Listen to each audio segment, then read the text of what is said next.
Port Credit, and he's Educational Vice President of the Port Credit Toastmasters Club. He's also a member of the Mississauga Players Theatre. Mr. Balabanian? Thank you, Mr. and Madam Chairman. My fellow citizens, I belong to a large Ontario or Canadian citizens who are part of the silent majority. I'm the type of person who never voted in the last few years because no matter what candidate or what party I looked at, I saw various shades of socialism. Like psychologists say, we are all crazy, but it's a matter of degree. Yes, these candidates are all socialists. It's just a matter of how far to the left they are. From to the left of Marx to slightly in the vicinity of Marx. So I decided to represent those multitudes of Canadians who have forgotten what political parties are about. Now, in case you haven't got my message, I'm going to read a quotation I picked up in a newspaper. Now, this quotation says, "And they shall build houses and inhabit them, and they shall plant vineyards and eat the fruit of them.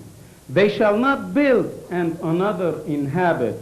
They shall not plant and another eat. For as the days of a tree are the days of my people, and mine elect shall long enjoy the work of their hands." Now I challenge anybody of this audience who knows who brought this quotation from the Bible. Does anybody know? This quotation was from none other than James Woodworth, a leading member of the CCF, now the beloved NDP. Now, if the NDP stood for such sound principles, why would I waste my time and join a party that is literally unknown to the multitudes of Ontario citizens? Here I am trying to fight for a party that hardly exists and trying to win people towards me. With a party like the one I quoted, I would be the first one to carry the NDP sign. Today our governments take 60% of what we earn, and they misuse it for all causes that produce no result but to help some special interest group. Now, I have sympathy for poor people, but throwing money at them will not solve our problem. For 20 years, our government has been paying more and more money to businesses, individuals, to solve their problems. Now, we have more people living below the poverty line than we had 20 years ago, because by giving them money, we're not solving the problem. This is typical government stuff. There is a problem at hand, throw money at it, and we will solve it. And the problems get bigger and bigger, and here we have more than 60% of the people don't even bother to go to the polls because no matter who you vote for, it's a losing cause. Now, I hope some of you who belong to the silent majority take notice. Maybe you would give me this confidence. If I can't make it with this election, maybe I'll make it within 5 years in the next election to represent your interest. I'm for the people who contribute to this society, not the people who are leeches on us. And I'm not referring to poor people on welfare.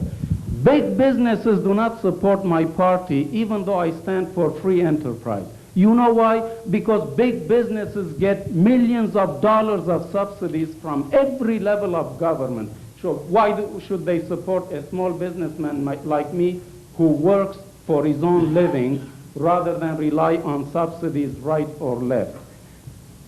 Every political party we have in this country, the so-called established traditional parties, they change the vote. They sell their principles for your vote. I'm sure they would sell their mother if they can get a vote from you.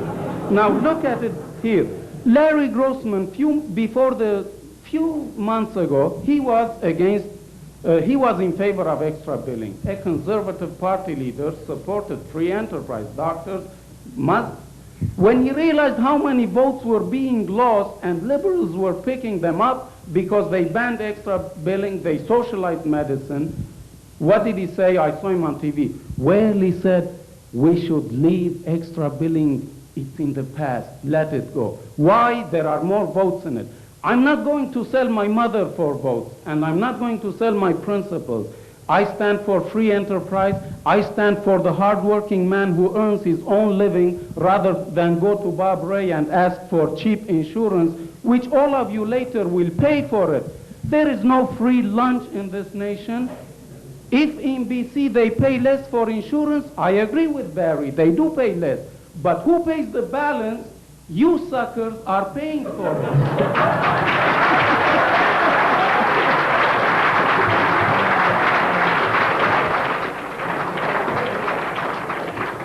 When I first came to this country, Trudeau was the star of all the shows. Women just were dying, daydreaming about him, having wet dreams about a young bachelor who came on the scene. Until Trudeau came on the scene, the Liberal Party was a center party. It was neither to the left nor to the right. It wasn't bad. Since Trudeau, we have had socialism. Believe me, Trudeau is to the left of Karl Marx. He ruined the economy, and we elected him and re-elected him for 16 years. Sometimes I wonder whether we had any brains. I mean, the guy did his damage they have 5 years to stay in power, that's the law. But re-elect those born losers, I just don't see it anymore. Did I leave any party out so far?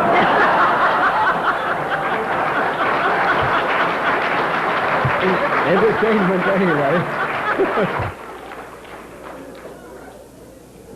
You might have noticed I'm the only candidate who speaks English without any accent whatsoever. I love this country because my father was very rich in the old country. We left all that because socialism crept in. We came to this country, we love this country because we thought it was the bastion of free enterprise. I had no idea so many socialists were in power. Now, so folks, this is my message. I want a balanced budget. I want to reduce taxes. I want to reduce government, free market, free economy, freedom of choice, and yes, free trade. I'm offering you an alternative. Vote for freedom or vote for one member of the leftist coalition. Thank you.